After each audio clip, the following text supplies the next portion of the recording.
there's more. Cat ladies, roll it. Cat ladies. We're effectively run in this country via the Democrats, via our corporate oligarchs, by a bunch of childless cat ladies who are miserable at their own lives and the choices that they've made, and so they want to make the rest of the country miserable too. And it's just a basic fact. You look at Kamala Harris, Pete Buttigieg, AOC, the entire future of the Democrats is controlled by people without children. And how does it make any sense that we've turned our country over to people who don't really have a direct stake in it? Offensive on so many levels. For once, 2 hours might not be long enough. It feels like 2 hours too long some days these days. But, I mean, what? And I cannot wait until the vice presidential debates. I really do hope that Kamala Harris challenges him to a half a dozen. I mean, you cannot list how many people that one state. And I don't know what's worse, Tucker Carlson's nodding or the comments about cat ladies and childless women. I mean, these are debates and cultural divides that were bridged generations ago. And he's out there just serving them up like slop. But the difference between J.D. Vance and Tucker Carlson is that we're talking about he could be a heartbeat away from being president. Right. Talking about cat ladies and of every cat lady in America. Right. So we need people to really realize we're talking about him being the real vice president if Trump would succeed. For those like Tim Scott and them that are running around talking about that they're not racist. You just, in the last segment, Vance quoted Andrew Jackson, the most racist president in American history. He nominated Judge Roger Taney to the Supreme Court that did the Dred Scott decision that said blacks are property. But that's not bad enough. The only portrait that we know of Donald Trump hung in the Oval Office was of Andrew Jackson. So how many signals do they have to show? Throw women, blacks. You praise Andrew Jackson. You call women names that don't have children. I mean, I don't even understand what we are considering here unless we've all start drinking this Kool-Aid that Bannon says makes us, from Jesus to St. Paul. I still can't get over that one. It's amazing. So, Cornell, write the ad. What does it look like? It literally writes... Nicole, you know the most effective advertising is not of actor voiceover. Yeah. It is we are still in their language, straight up. That is a devastating ad. The gender gap will grow, not shrink. Yeah, I mean, I almost want to hear it again, but it's play it again. Let me hear the cat lady and Tucker one more time. Can we do that? Okay. I got to hear this one more time. We're effectively run in this country via the Democrats, via our corporate oligarchs, by a bunch of childless cat ladies who are miserable at their own lives and the choices that they've made, and so they want to make the rest of the country miserable too. And it's just a basic fact. You look at Kamala Harris, Pete Buttigieg, AOC, the entire future of the Democrats is controlled by people without children. And how does it make any sense that we've turned our country over to people who don't really have a direct stake in it? How did Pete Buttigieg get rolled in there? I'm so glad I played it again. Not childless and not a cat. I think it's a not subtle attack of gays, Nicole. I don't know if you've caught that. This is outrageous. And the reason I played it again is to underscore Cornell's point. I mean, I think that the only way out is through. The despair is about not any concerns about the Biden-Harris ticket's ability to govern, their ability to wage a vibrant and politically effective campaign. This guy is a gift. A total gift. And I'd love to see it. Full frontal, full bore attack from Biden and Harris on these people, because that clip is outrageous. It's totally wrong in the facts. Obviously, our country is run by childless cat ladies or corporate oligarchs. If you looked at who the CEOs are in this country, it's not childless cat ladies. Kamala Harris has stepchildren. Pete Buttigieg now has adopted children. You know what's happening in that video? Tucker Carlson for the New York Times. This is how deep these people are in the crazy. Tucker Carlson was advocating to former President Trump that he stick with J.D. Vance, because if he had chosen a more normal candidate that believes that Ukraine has should be able to protect themselves, like Doug Burgum, then the deep state would come for him and maybe kill him, that the deep state would kill him. That's what Tucker Carlson thinks. That's why J.D. Vance is on this ticket, because they are so deep in their own conspiracy swamp. And so when you think about that, when you think about the contrast between a ticket that can look at the Trump-Vance ticket and say, these guys believe insane conspiracies. They don't think that women have a right to stay in marriage, to leave marriages. They don't believe women have a right over their bodies. They don't believe that gays have a right to be married. They think that gays are the same as childless cat lady women, I guess, too. We can just insult them. Like they want to have camps in the largest mass deportation in history. They want to overthrow the democracy. Like the contrasts, the cup overfloweth of contrasts. Yeah. So let's see them. You know, Vaughn, Trump's political instincts, if we call them that, have been towards shaving the edges off for the purpose of disguising the extreme nature of his abortion position, of his marriage, same-sex marriage position. J.D. Vance obliterates all of that. I didn't think it was going to work, but to the degree that they sought to sort of hide the tamales in the Republican platform, J.D. Vance rips the curtain right off. Honestly, Nicole, sorry, do you mind asking the first part of that question again? I missed the top part of your some question. some of the reporting ahead of the convention was around the RNC platform, where Trump's side sought to shave the edges off the extreme positions on abortion that the abortion activists wanted in there. There's still personhood in there, which is about as extreme as it gets, which throws IVF off the table and criminalizes birth control. But they sought to do some political jujitsu rhetorically. They also sought to shave some of the edges off of the harsh, intolerant language around marriage equality. J.D. Vance annihilates both of those political. I thought they were shallow and would ultimately be ineffective. But to the degree that that was the political effort the Trump campaign was involved in, J.D. Vance rips the curtain back on that and reveals it all as BS. And I think that the question coming out of that is, from a political campaign level with 3.5 months left, do the Biden campaign, do they use J.D. Vance as a point of drawing that wedge and drawing that contrast and making it clear that the idea of what the GOP platform may be may run counter to the exact policies of their own ticket and the advocacy of it? I think that there is a recognition from the clips that you have played that J.D. Vance has done a lot of television. He's done a lot of podcasts. You played that one clip earlier where he talked about firing a major part of the civil workforce. I think that there is, for J.D. Vance, a reality that this is somebody here who has effectuated and made clear the way that he believes a government should be run. And the positions that he has taken are quite explicit positions. And so I think for the Biden campaign, that's the question. How much do you use and try to introduce J.D. Vance to the public at large as somebody half the age of Donald Trump, who was going to be not only the president of the Senate, but also have the direct ear of Donald Trump as well as his family? I think it's a prudent question to be asking, and I think that ultimately it's going to be the Biden campaign and the extent to which they try to use J.D. Vance as a wedge for the ticket outside of Donald Trump himself.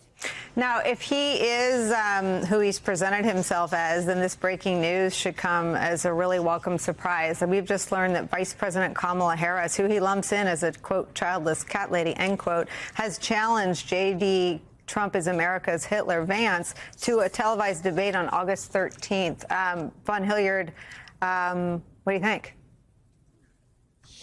I think that this is a matchup that Kamala Harris, I think, will be quite comfortable in, right? I covered her presidential campaign when she was running for the Democratic ticket. And at the time, there was the reality that she was running against Elizabeth Warren, longtime Senator Bernie Sanders, right? Joe Biden, who had been in the Senate for decades. She herself was quite new to the U.S. Senate. But where you saw her after that Atlanta debate go on the television airwaves and defend Joe Biden, but also defend the Democratic principles and campaign position, that is where she is, I think, been the most effective in terms of where she has been able to contrast draw contrast. And I think that J.D. Vance is somebody who, again, I don't think that he is a lightweight when it comes to policy or his understanding of where he has led himself on this political journey from being an ever-Trumper in 2016 to effectively being a professional and political colleague of Don Jr. and personal friend to being the running mate. And so I think that is going to be, unlike the sort of the bravado you could see from a Trump-Biden matchup on the debate stage, one that is much more focused on specifics about what the two different types of administrations could look like in 2025, depending on which ticket could win. Quote, what Trump offers is an easy escape from the pain. To every complex problem, he promises a simple solution. He never offers details for how these plans will work because he can't. Trump's promises are the needle in America's collective vein. Now, those words were not uttered by a Democrat. They were not uttered by any one of the many thoughtful critics in both parties of Donald Trump in the press. They were uttered by the man who now stands beside Donald Trump on the 2024 Republican ticket as his running mate. J.D. Vance is now casting his sharp, unsparing criticism of Donald Trump, things like calling him a, quote, cynical a-hole or, quote, America's Hitler, as a result of brainwashing he was subjected to by the media. Really. Here's how he tried to explain it on Fox News last night. I was certainly skeptical of Donald Trump in 2016, but President Trump was a great president, and he changed my mind. I think he changed the minds of a lot of Americans because, again, he delivered that peace and prosperity. If you go back to what I thought in 2016, another thing that was going on, Sean, is I bought into the media's lies and distortions. I bought into this idea that somehow he was going to be so different, a terrible threat to democracy. It was a joke. And what are voters to make of someone so susceptible to TV? An Earth 2 answer from an Earth 2 candidate encapsulating everything you need to know about who J.D. Vance is now and where the MAGA movement is heading as well. Liz Cheney puts it like this, quote, J.D. Vance has pledged that he would do what Mike Pence would not do, overturn an election and illegally seize power. He says the president can ignore the rulings of our courts. He would capitulate to Russia and sacrifice the freedom of our allies in Ukraine. The Trump GOP is no longer the party of Lincoln, Reagan, or the Constitution. If this new GOP's governing agenda is the 900-plus pages that make up Project 2025, filled with calls to purge the civil service, turn the justice system into the president's personal police and retribution force, enact a hard-right agenda on LGBTQ+ rights and abortion, then J.D. Vance is its leading evangelist. In a profile of Vance in Politico, Steve Bannon says that he is, quote, at the nerve center of this movement. Politico adding this, quote, Bannon even suggested that Vance could become the St. Paul to Trump's Jesus, the zealous convert who spreads the gospel of Trumpism further than Trump himself ever could, end quote. And here's how the president of the Heritage Foundation reacted to news that Vance had been chosen to be the Republican nominee for vice president. Okay. We've confirmed news that Senator Vance is the vice presidential running mate. You will see a broad smile on my face because you may know that we're good friends. I will offer two comments about that. The first is the entire list of names considered are great men and women, truly, truly, all of them friends of Heritage. There, among them, though, was someone that privately we were really rooting for, and he's just been named the running mate. So the guy that Heritage was, in their own words, really rooting for, Trump went with that guy. The Republican vice presidential candidate's transformation from hard Trump critic to hard right authoritarian culture warrior, and what it says about the future of the GOP and the future of this country should Trump and Vance prevail is where we begin today with some of our most favorite reporters and friends. In Milwaukee at the RNC, NBC News correspondent Vaughn Hilliard is back with us. Also joining us, MSNBC political analyst, Democratic strategist Cornell Belcher is here. With us at the table, host of MSNBC's Politics Nation, president of the National Action Network, the Reverend Al Sharpton, is with us. Also joining us, former RNC spokesman, host of the Bulwark podcast, MSNBC political analyst Tim Miller's here. Rev, Jesus has been invoked. I'll go to you first. Well, I think that if not directly, it borders on being sacrilegious. I mean, Borders. I'm trying to be nice. It's blasphemous, really, to say that Trump was Jesus and J.D. Vance was Paul is absolutely an insult to everybody that believes in the Bible. Let's start there. But to look at the fact that Heritage were the ones that sponsored and authored Project 2025 that Trump claims he knows nothing about, had nothing to do with it, but he chooses their candidate to be the vice president. I think the real headline today is that Heritage has admitted this is their candidate. He's the one they wanted. They did the 900 pages that would really undo the democratic process in this country, and they have their candidate as the vice presidential candidate for the this cycle. And the fact that Trump, with all of his denying he knew anything, he accepted their candidate. And I think that that is something we should not run away from too quickly. Tim. Yeah, I guess I want to build on that. I could do 2 hours on the political of J.D. Vance and his hypocrisy and all his quotes. We've got exactly that much time. Yeah, we could do it all. But I think the most important thing to think about is J.D. Vance as governing partner of Donald Trump, because it is extremely alarming. It's the most alarming person that he could have chosen on the short list of people that were in the mix. J.D. Vance is not going to be brakes on Donald Trump in the Oval Office, God forbid if he gets in there on any of his crazy ideas. A lot of times people that tried to be brakes, last time were just bowled over, but still a brake is better than a gas pedal. J.D. Vance went along with all of Donald Trump's most ostentatious, anti-conservative, just common sense policies and thoughts, the vaccine denialism, full bore on January 6th, full bore on election denialism, full bore on blaming Joe Biden for the Putin invasion of Ukraine and siding with Putin. So if you just think about the domestic policies when it comes to the border and Donald Trump's heinous plans there, J.D. Vance will be fully on board with all of that across a wide range of issues.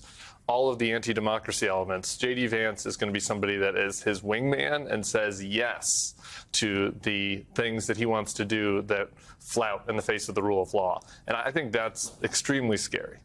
One of the stories that broke Saturday before the assassination attempt on Donald Trump is the kind of story that might have shaped a week of conversations, right? It was a Jim Rutenberg, Nick Corsiniti story, Von Hilliard, about the plan to overturn the 2024 election and make sure that it cannot be certified. And I know you were there with Mike Pence when he was cast in this role 8 years ago. This is, for Donald Trump, another casting. There's no evidence that's come out that it's something much different than that. I wonder, in your view, the importance of what Liz Cheney points out about J.D. Vance, that on this one thing, this one line, this single line that we ever found out about, there may have been others, but none that we ever found out about, single line that Mike Pence wouldn't cross in service of Donald Trump was overturning the 2020 election. This is a line J.D. Vance would barrel through. And J.D. Vance, I think, was interestingly asked the same question by Sean Hannity last night that Mike Pence was asked 8 years ago, which I talked about on your show yesterday. And that was, on the day that they were selected, how would you, in a moment in which you disagree with Donald Trump, how would you handle that? And Mike Pence 8 years ago responded that he'd go and share his disagreements with the president behind closed doors, but then walk out shoulder to shoulder and stand by the president in solidarity. And Mike Pence did that every single day until January 6, 2021. J.D. Vance last night, he said that he'd go behind closed doors and he'd discuss it with the president. He stopped short of going further than that. But I think that that is where the question comes as to, for 4 years, how would J.D. Vance ultimately maneuver his way through in that capacity as being the right hand of Donald Trump? And when you were to get to potentially 4 years from now and the act of certifying in the election, of course, it's a serious question here. And I think that, for J.D. Vance, I think much like Donald Trump takes credit for saving Mike Pence from, as Donald Trump liked to say, Mike Pence was going to lose his reelection bid for Indiana governor back in the day if it weren't for him picking him as VP. You hear the same thing from Donald Trump now. And J.D. Vance gives him that credit, that in 2022, when he ran for the U.S. Senate in a crowded Republican primary in Ohio, he helped win him the seat with that endorsement. And J.D. Vance gives him the credit. And then he helped him win the general election. And so in a lot of ways, Donald Trump takes credit for J.D. Vance being politically where he is right now. And the question is, just how far could J.D. Vance go to ultimately ensuring that Donald Trump is able to execute exactly what the vision is, or the extent to exactly how much do they share the same vision? Because I think that, as Tim was just outlining, in a lot of ways, J.D. Vance publicly is right alongside in terms of policy, domestic and foreign policy, with the president's position, with the former president's positions. This is an event that should have never happened. Who is most responsible for this happening? What I would say is that the Secret Service is responsible for the protection of the former president. So the buck stops with you? The buck stops with me. I am the director of the Secret Service. It was unacceptable, and it's something that shouldn't happen again. Hi again, everybody. It's 5 o'clock in New York. The Secret Service is under growing scrutiny as questions are still swirling about how the gunman on Saturday was able to get within reach of being able to shoot a former president. A spokesperson telling NBC News this, quote, the Secret Service worked with local law enforcement to maintain event security, including sniper teams poised on rooftops to identify and eliminate threats. But no officers were posted on the building used by the would-be assassin outside the event security perimeter, but only about 148 yards from the stage, within range of a semi-automatic rifle, like the one the gunman carried. An investigation by the FBI is underway. Specialists are looking through the shooter's phone and electronic devices, as well as continuing to conduct interviews with witnesses and members of law enforcement. The FBI is also today raising the alarm over the potential for more danger and more violence. In a new joint bulletin with the Department of Homeland Security, the FBI warns of possible retaliation. From that bulletin, quote, the FBI and DHS remain concerned about the potential for follow-on or retaliatory acts of violence following the attack, particularly given that individuals in some online communities have threatened, encouraged, or referenced acts of violence in response to the attempted assassination. Some individuals' reactions to politically and socially divisive topics have prompted violence in the past, and some individuals, including some domestic violent extremists, potentially will view political and social tensions as an opportunity to use or promote violence to further their ideological goals. Now, this bulletin did not mention any specific threats, but it did note this, quote, lone actors or domestic violent extremists operating in small cells likely will continue to view publicly accessible locations like political rallies and campaign events as attractive targets. We want to remind our viewers that we are juggling some big news stories, this one as well as President Joe Biden's near imminent remarks at the NAACP convention in Las Vegas. So we apologize ahead of time if we jump around between these two stories. The current threat environment after an attempted assassination of a former president is where we begin the hour with some of our favorite reporters and friends. With us at the table, NBC News investigations correspondent Tom Winter. Also joining us, national investigative reporter for The Washington Post, Carol Leonnig, is back with us. And former FBI counterintelligence agent Pete Strzok is here. The Reverend Al Sharpton also standing by. Tom, I've watched you since the immediate aftermath of this horrific act of political violence. Tell me what the latest is. Well, the latest is that they're running into a little bit of a wall at the moment. That's not, I think, as a result of the hard work of the FBI, which appears by all accounts to be moving as fast as possible to develop a couple of different things that are going on. So one, trying to determine the how the shooter was able to do this. That has two components as I see it right now. It's the where did he get his ammo? What was he doing in the days leading up to this, and where were his travels, and all of that to try to piece together any clues and derive new information off of that.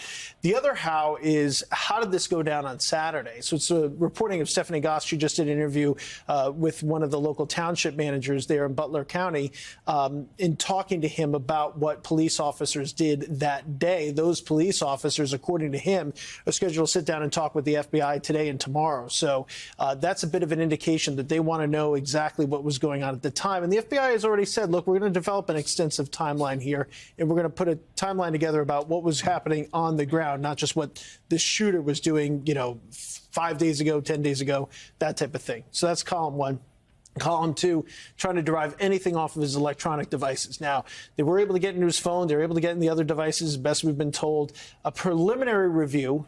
Have they looked at every file? They have not looked at every file, but a preliminary review. And they have a real good system for putting this together. It's structured. This is how we're going to initially do it. They have all sorts of software they can throw at this. Has not yielded anything new in terms of motive. And so I think when you look at this, you say, well, obviously he had something with Donald Trump, and that's why he fired at him. But as we've seen with other assassinations in the past, sometimes the motive or the professed motive has nothing to do with that particular politician. The Reagan shooting is a good example.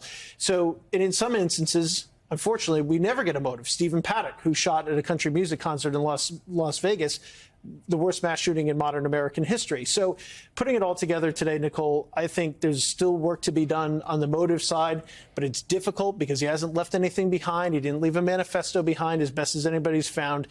Almost no social media presence for a 20-year-old, a 40-year-old, an 80-year-old, doesn't matter. Everybody's got a social media presence. This individual appears to have almost none.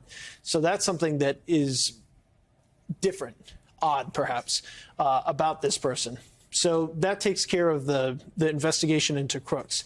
Then there's the ongoing reporting that's being done, the new information that's coming out on timeline with respect to the United States Secret Service and law enforcement on the ground. And how did we get to a point where this individual was able to get on a roof, be on there for several seconds, 90 seconds, a minute, whatever video you happen to look at, and fire 8 shots, we're told, at the former president of the United States and now the Republican nominee? And that's raising serious questions. The latest reporting, again, going back to Stephanie's interview, 4 law enforcement officers were dispatched to that location. And this building where he was on top of was the kind of the hub for local law enforcement, or at least a counter sniper team. He's on top of that building. This officer is pushed up by his other officers to look at him. He turns around his sniper rifle at that officer. He's holding out with both hands to the roof. He comes down. We've been looking at these videos. He comes down, falls 8 feet, according to the township manager. And then they get on the radio and they have a security event radio for this. And that is the next step in this story, which is who was told what and when. You've got a police officer on the radio, according to this interview, if this is accurate, saying, you've got a problem. You've got somebody with a gun on the roof. Were the Secret Service counter sniper teams made aware? Was anybody else on the ground made aware? Was the Secret Service team close to Trump made aware to say, we've got a guy on a roof with a gun. Get him off the stage. We'll figure it out later. What's the worst that happens? We're wrong, and Trump delays the speech for 5 minutes, 10 minutes. I don't think anybody here would be second-guessing that today. So these are all the questions that we're asking, that we're trying to get a handle on. And, of course, you know, this could all change. It's still a little bit of fog of war. Carol Leonnig. Your wisdom, your thoughts. You've written books about the Secret Service. You're following the story. Or if you just have more questions than answers, your thoughts. Well, I first want to give a shout out to the amazing reporters that I work with at the Washington Post. In the last couple of days, they've answered some of those questions definitively with me, and I'm so honored to work with them. One thing we know, which is sort of just gobsmacking, is that this building, 140 plus yards away from a bullseye on Donald Trump's chin or temple, was not posted. In other words, it was not secured with a police officer on top of it, and it wasn't secured properly on either side, according to law enforcement sources who've spoken to us. The other thing that's, I can't help but share what one law enforcement official shared with me, which is, you know, ma'am, this building is a place where your grandmother could have shot Donald Trump. It's that close. And it's the principal place that you would want to be making sure everything was okay. Today, my colleagues and I wrote a story and posted it on our Washington Post website, reporting that the counter sniper units that were supposed to be helping the Secret Service and were assigned to help look over the back of the crowd and were outside of the perimeter were actually inside the AGR building, a part of that AGR complex. They were inside it while the gunman was on a roof of one of the adjacent buildings. And essentially, they were in a second floor inside rather than where counter snipers usually are, outside looking at higher ground to figure out what's the problem here. The man who got onto the roof, Matthew Crooks, my colleagues and I have been reporting, had been able to fight off by pointing his weapon at a police officer who hoisted himself onto that roof. My colleague Isaac Stanley Becker reported that on Sunday about how that officer, without a gun in his hand, but trying to to chase down reports of those bystanders, found the gunman, and then had to drop when he didn't have any protection for himself and had the gun pointed at him. We also learned that 86 seconds after that, shots were fired. That is from the Washington Post's video reconstruction of the events. You know what's so amazing to me about this whole moment is the line of sight is Secret Service 101, Nicole, and it is just basic ever since 1963 when Kennedy was killed. And to have that still be a problem in this field in Butler, Pennsylvania in 2024 is something the Secret Service is really going to have to deal with.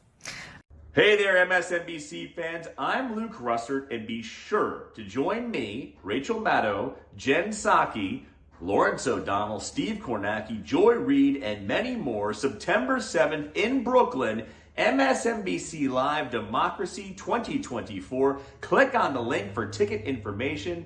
We will see you there.